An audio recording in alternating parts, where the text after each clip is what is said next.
Okay, class, we're going to run through some of the motions of the muscles, the coracobrachialis, which attaches to the coracoid process of the scapula to the mid shaft of the humerus.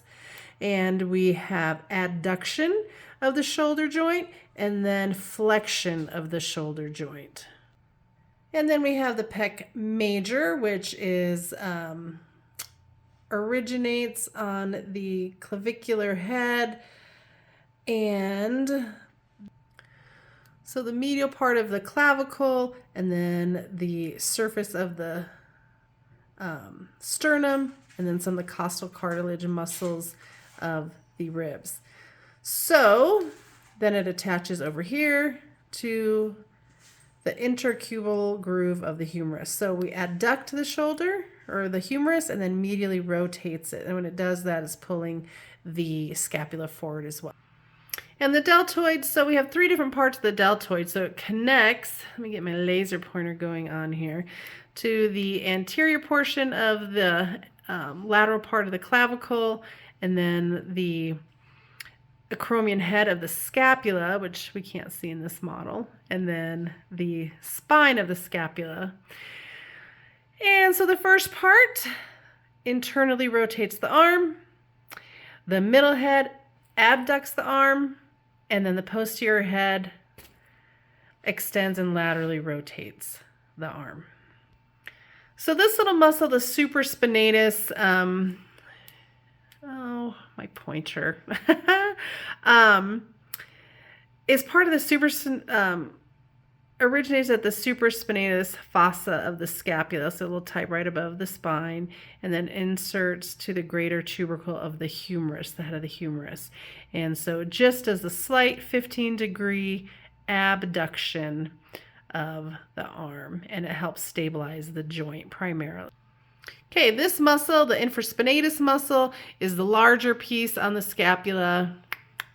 So infraspinatus fossa of the scapula, and then inserts the greater tubercle of the humerus.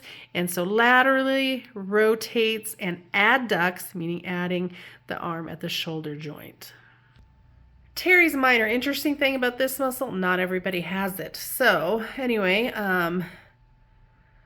it originates on the lateral border of the scapula, so the greater tubercle of the humerus, and it laterally rotates and extends and adducts the arm.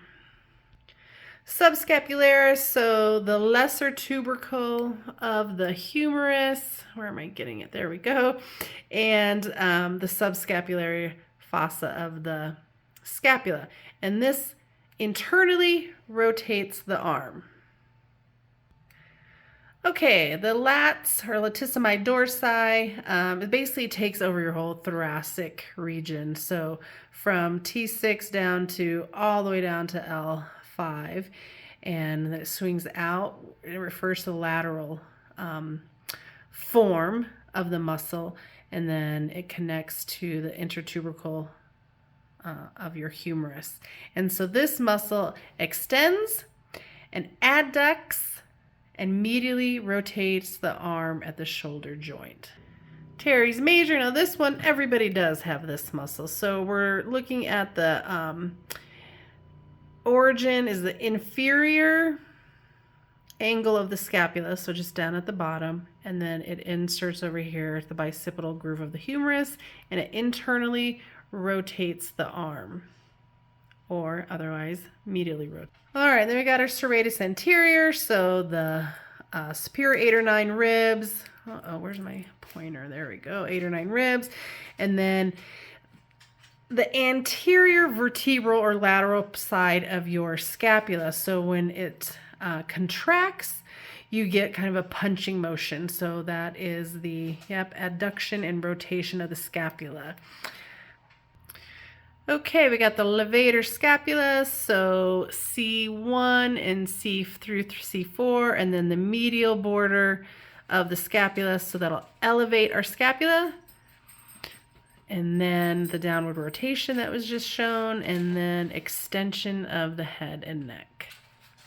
We got the rhomboids major and minor. We're not going to really be worried about separating these two muscles, but just so we know, it does originate C7 through T5, and then it connects to the vertebral or the lateral portion of our scapula. And then the action we get is retraction, and downward rotation of the scapula. All right, then we got our traps, which is a big muscle, kind of like our lats. It takes up a lot of our back. So the origination of this muscle, the origin is up here on like our occipital ridge, the occipital protuberance, the ligament nuchae, and the spinous processes of C7. So it's connecting up here to our skull, and then connecting a C7 down to T12.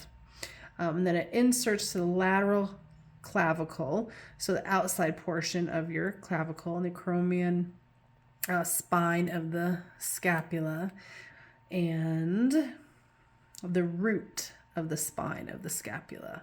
Okay, and so this muscle will elevate, upward rotation, depress, pulling back, retracting our scapula, and then a downward pull.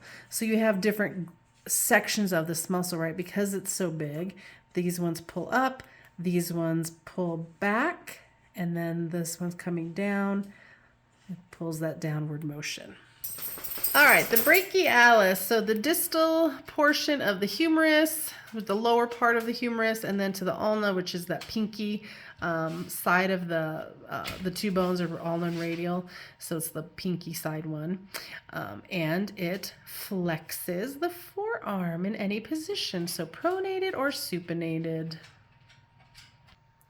Okay, we got the biceps brachialis, so biceps 2, right? Bi is in 2, so it's 2 heads on it. One of them, the coracoid process of the scapula, where the short head goes, then the supraglenoid tubercle of the scapula is a long head.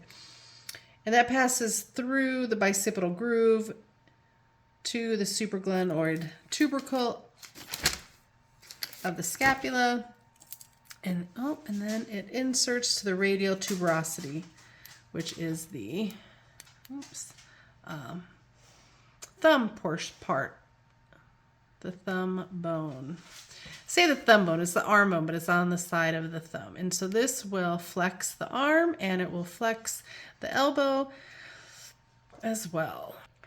Okay, brachioradialis, so lateral ridge of the distal humerus, so lower part of the humerus, and then inserts to the lateral surface of the distal radialis. Okay, and this flexes your elbow and does supination and pronation of the forearm.